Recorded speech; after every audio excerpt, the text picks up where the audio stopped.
my show this morning. Two interesting stories this morning that actually have kind of an interesting tie, I guess, if you want to put it this way. A man was killed at a popular Maryland Popeyes in a fight linked to the chicken sandwich. The spicy chicken sandwich at Popeyes. Have you heard about this chicken sandwich? Yes, They brought it back. Yeah. My wife's been egging me for the last couple of days. She's like, I really want a spicy chicken sandwich. I'm not going to Popeyes to get you a chicken sandwich. Jonesing for a sandwich. She's jonesing for a sandwich. Popeyes has brought this chicken sandwich back. It's a spicy chicken sandwich, and basically it's a Chick-fil-A spicy chicken sandwich is what it is. Yeah. Let's just everybody wants to be Chick-fil-A when they grow up. That's the thing. But look, the Popeyes brought this chicken sandwich back. It's been very successful. They've been selling out of them, and there's been crowds outside. And of course, sometimes people get a little cranky if they don't get their spicy chicken sandwich. And a man was stabbed to death outside the Maryland Popeyes in a fight over the sandwich. According to the police, spokesman for Prince George's Police Department said the 28-year-old who's not been identified was killed at a restaurant in Oxon Hill outside of Washington, D.C. The fight began after someone cut in line. You don't cut in line over a spicy chicken sandwich because somebody's going to be spicy over that, and that's what happened. Don't get between him and your Exactly. sandwich. So that's one story. Here's the other story. This is actually a good story. A student was barred from reselling Krispy Kreme donuts. Now, we talk about capitalism, right? And you always hear people, they go, capitalism's broken. Capitalism sucks. You just can't get anything done in this country anymore. Blah, it's terrible. And I keep telling you that capitalism is a function of getting off your duff and doing something about it, right? If you want to create opportunity, it's not going to come, people say, opportunity knocks. No, it doesn't. Opportunity does not knock. You have to go make opportunity, right? You've got to find a need and go create something to fill that need. And this Minnesota college student was told, his name is Jason Gonzalez, and he was driving 4 hours to Clive, Iowa, which is 4 hours away from his town. And he was buying up to a dozen or 24 boxes of Krispy Kreme donuts. And then he would drive them 4 hours back to his hometown, and he would sell them for $17 to $20 a box. So he's making a little bit of profit, but he's not making a lot of money here, right? Because you got food, gas, time back and forth, and it's a 4 hour drive. So it's a full day of doing this. But he's bringing these donuts back, and he's selling them. And he's making a little bit of money, paying off college debt, but he saw an opportunity, right? And he filled a need. And so he even created a Facebook page called Krispy Kreme Run. And if you wanted Krispy Kreme donuts, and how did this start? Well, there was a Krispy Kreme donut shop in his town that closed down 11 years ago when Krispy Kreme filed for bankruptcy. They closed down a lot of stores. The store in that town was one that closed down. So he drives, he finds a need, he drives 4 hours, buys the donuts, bring it back. Well, Krispy Kreme shuts him down. They find out about it, and they shut him down. It's funny. Brent's playing along. He's the one that gave me the story this morning. So Krispy Kreme shuts him down and stops him from making this run. And so everybody gets upset, not surprisingly. But it turns out it's actually a good story. On Monday, Gonzalez reached a deal with Krispy Kreme. And it makes it sound like, Gonzalez is negotiating a deal with Krispy Kreme. It's not really the way it worked out.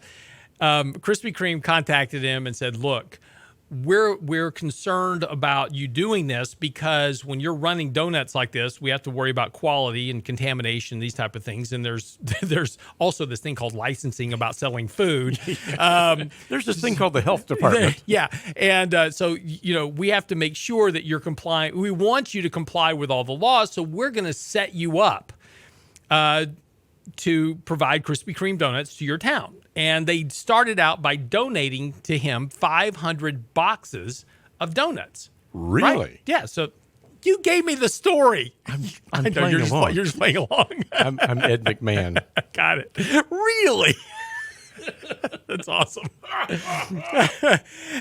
So they're giving him 500 dozen donuts to start, and he's going to have his own, basically, kind of his, quote unquote franchise in this town of Krispy Kreme. And so it's a great story. Here's a guy that saw a need, created an opportunity for himself, and ran into a little trouble.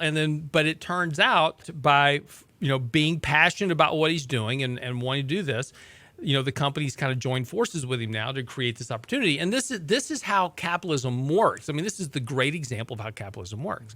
Now, what does this have to do with Popeyes chicken? There's this new thing called donuts and chicken. Bingo. All you got to do is slap a piece of the spicy chicken between two Krispy Kreme donuts. Oh, baby. You got a thing. So now Gonzalez needs to team up with Popeyes. Uh-huh. Yeah. Yeah. Double delivery. Exactly. And hopefully nobody will get stabbed in the process. We going out for breakfast after the show? I know, right? There's all this food talk. But no, but the point about this is that, this is a good story because, this really, and because I've been on this harp about capitalism over the last couple of months. I've been writing about, this, how capitalism works and why it's beneficial and why it creates opportunity and it can create wealth, because this is how capitalism works. You see an opportunity, you have to go do something about it. The reason that most people fail at capitalism is really two things. One is that they don't have the will or the drive or the desire to take on the risk. Think about the risk that Gonzalez was taking on, right? So he's driving 4 hours back and forth to do this. He's making just a little bit of money at this, but he's sacrificing time. He's sacrificing, travel back and forth. I mean, car accidents, et cetera. A lot of things can happen during this. But he's taking on risks to do this. He's got to also deal with the capital problem, right? He's got to put capital into his business, and he's got to make sure and manage the capital so that he doesn't run out of capital, because he's still got to put gas in the car. He's got to drive there, have the capital to buy the donuts, to drive back to make the profits. So the two things that people fail at the most when starting their business is, one, not committing the time to do it. And taking on that, willing to take on that risk of failure. And that's what this is. It is pure risk of failure when you start a business. But you got to commit the time to it. Running a business is not an 8-hour or 6-hour day job that you just kind of play at then go home. It's 12, 14, 18 hours a day. Every day, 7 days a week. People email me on Saturdays and Sundays, and they get a response back on Saturday. And they go, well, "You're working the weekend?" Yeah, I work every weekend. I work every day during the week. This is what it takes to run a business and to grow a business, and I'm completely fine with that, because that's how you build success over time. The other thing is capital. What most people do is they start a business and they start extracting all their capital out of the business. Businesses are very, very, very capital intensive. So if you're going to start a business, be prepared not to take any money out of your business for a year or two. So make sure and have savings saved up when you start your business that you can afford, or have a structure in place that you can afford to survive while you're working 18 to 20 hours a day, not taking any money out of the business, because the business is going to consume the majority of your money up front. You've got to pay employees. You've got to do marketing and advertising. And one of the big mistakes, the reason that 80% of small businesses fail up front, is because people go in, they start trying to extract their living salary out of the business, and they run out of capital. So capitalization is extremely important. So those are the two big reasons why capitalism work. And so people get this idea as well, capitalism is only for the rich. No, it's not. Capitalism is what makes people rich. If you take a look at the wealth in the country, wherever it started at some point with somebody starting a business. All wealth in this country is created by people running their own business. Ray Dalio, largest hedge fund manager in the world. He managed $160 billion. He's a billionaire himself. Tons of money, right? Made it by running his business. Warren Buffett, $86 billion, one of the third richest men in the country.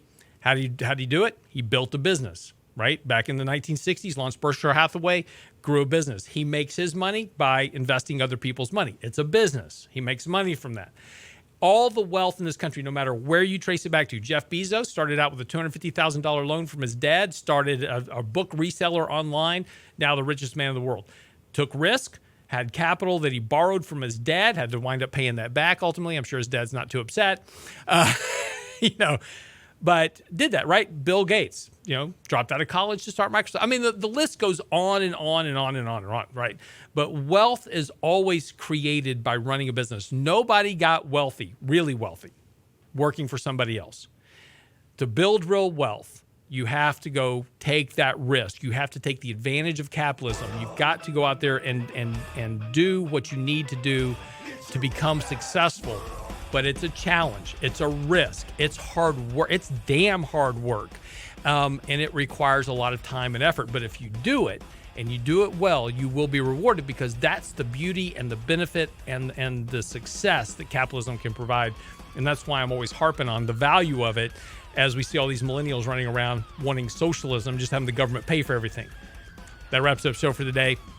We'll see you tomorrow on the Wednesday edition, it's the Hump Day edition of the Real Investment Show. Get by our website today, because at noon, make sure you subscribe to the YouTube tab at the top of the realinvestmentadvice.com webpage, because at noon, we'll release our interview with John Dorfman on the value of value investing. That comes out at noon today.